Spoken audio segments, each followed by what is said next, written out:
Welcome to jobs insider. आप सभी का एक बार फिर से स्वागत है हमारे ऑफिशियल यूट्यूब चैनल पर। दोस्तों, आज आपके लिए बहुत बड़ी खुशखबर आ गई है। जिस पटवारी भर्ती परीक्षा के रिजल्ट का आप काफ़ी लंबे समय से इंतजार कर रहे हैं, उस भर्ती परीक्षा का रिजल्ट अब बस इसी हफ्ते जारी होने की पूरी संभावना है। दोस्तों, पटवारी भर्ती परीक्षा के लिए जो कमेटी बनाई गई थी, वर्मा कमेटी, उनकी जांच रिपोर्ट आज आ चुकी है और जीएडी को जांच रिपोर्ट भी सबमिट कर दी गई है। यह खबर आज ही जारी हुई है और सबसे पहले हम यह खबर आप तक पहुंचा रहे हैं। तो दोस्तों, अगर आप चैनल पर नए हैं तो चैनल को सब्सक्राइब करके आगे बढ़े और पूरी वीडियो को अंत तक अवश्य देखिएगा। दोस्तों, इस वीडियो में हम देखेंगे कि आखिरकार जांच रिपोर्ट जारी हुई है तो उसमें क्या बताया गया है, रिजल्ट आखिर कब तक आ सकता है और मोहन यादव क्या नियुक्ति की घोषणा कर सकते हैं, क्या यह उनके कार्यकाल की सबसे बड़ी नियुक्ति होगी। इन तमाम चीज़ों पर वीडियो में डिस्कशन करेंगे। दोस्तों, एक बात बता दूं, जैसा कि हमने 3-4 महीने पहले एक वीडियो बनाई थी, उसमें कहा था कि ये पटवारी भर्ती परीक्षा में ज़्यादा कोई बदलाव होगा नहीं, इनकी ही लगभग बहाली होने की संभावना है या कुछ कैंडिडेट नए जोड़े जा सकते हैं। तो लगभग सेम इसी तरह की रिपोर्ट यहाँ पर बनाई गई है वर्मा आयोग द्वारा और यहाँ पर रिपोर्ट को यहाँ पर जीएडी को सबमिट कर दिया गया है, जनरल एडमिनिस्ट्रेटिव डिपार्टमेंट को। अब कुछ ही समय में यहाँ पर फैसला हो जाएगा क्योंकि अब यहाँ पर कोई बाधा नहीं बची है। तो चलिए पहले सिलसिलेवार तरीके से देखते हैं कि आखिरकार किस तरीके से रिपोर्ट पे क्या कहा गया है। उसके बाद यहाँ पर समझते हैं कि आगे क्या हो सकता है, कब तक रिजल्ट आखिरकार आपका जारी हो सकता है, क्या कट ऑफ वगैरह जा सकती हैं।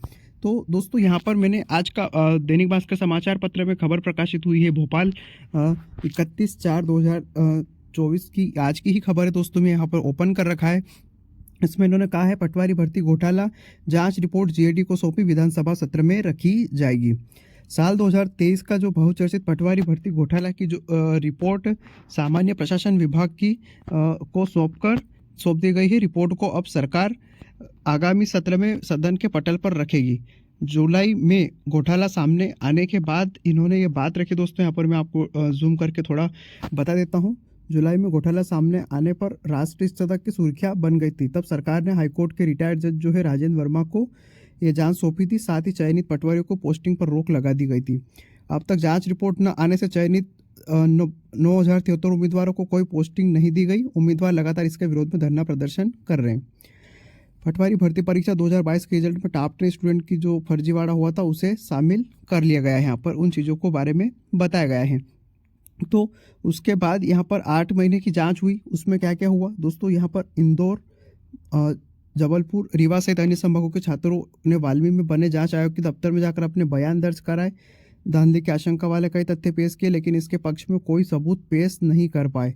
जस्टिस वर्मा खुद अलग अलग सेंटर पर गए।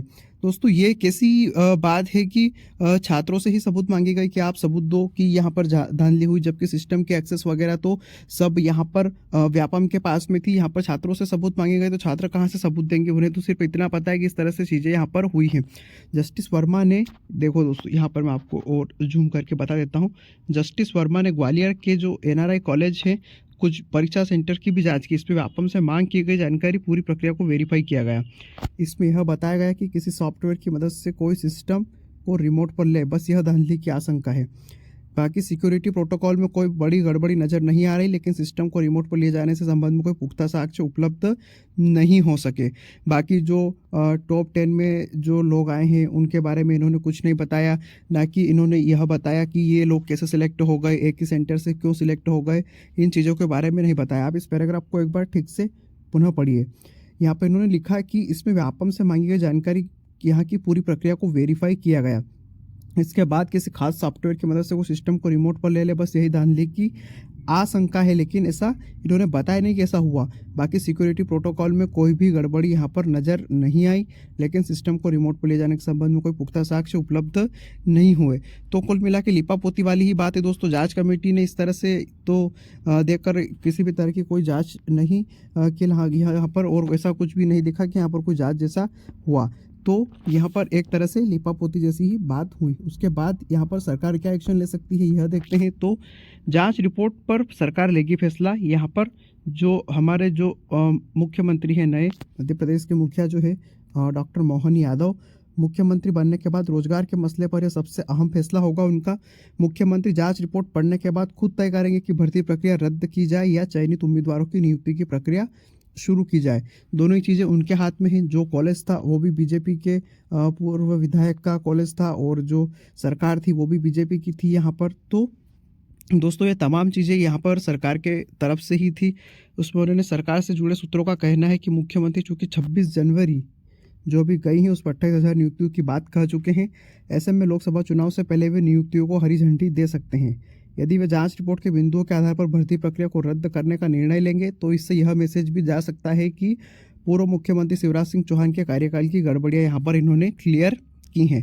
तो दोस्तों अब यहाँ पर चीज़ें यह हो चुकी है कि आखिरकार अब क्या हो सकता है, क्या संभावनाएं बनेगी। जांच रिपोर्ट यहाँ पर जीएडी को सौंप दी गई है। अब सरकार ने यहाँ पर 28,000 भर्ती करने का जो वादा किया है उसके हिसाब से सरकार को यहाँ पर काम भी करना चाहिए। तो उसी के सिलसिले में यहाँ पर सरकार ये इस पर फैसला लेगी दोस्तों। अब बात है कि क्या हो सकती है संभावना। तो दोस्तों यहाँ पर मैं आपको पहले भी बता चुका हूँ, कुछ बदलाव यहाँ पर हो सकते हैं।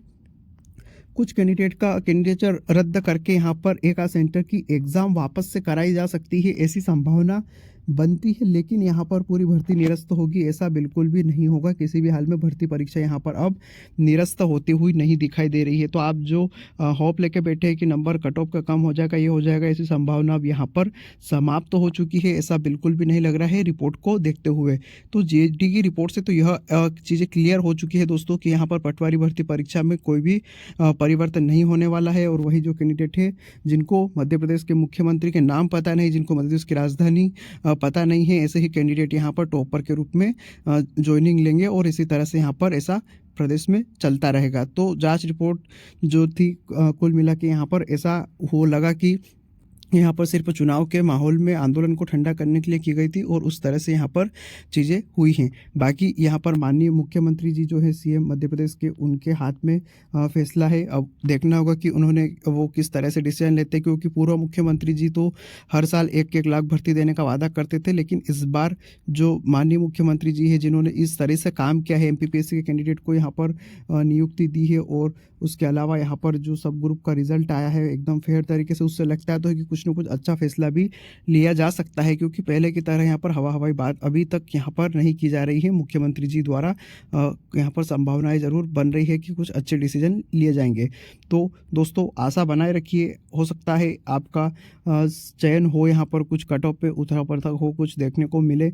इसी उम्मीद के साथ यहाँ पर आप अपनी तैयारी करते रहिए, और यहाँ पर हफ्ते भर में आपको ज़रूर निश्चित रूप से यहाँ पर जवाब मिल जाएगा कि रिज़ल्ट कब आ रहा है, क्या है। रिज़ल्ट एक हफ्ते भर में जारी हो जाएगा दोस्तों मोटा मोटी, और आपकी नियुक्ति की प्रक्रिया भी स्टार्ट हो जाएगी। लोकसभा चुनाव सिर पर है, तो सरकार की भी जिम्मेदारी है कि सरकार यहाँ पर चुनाव के पहले कुछ न कुछ करे।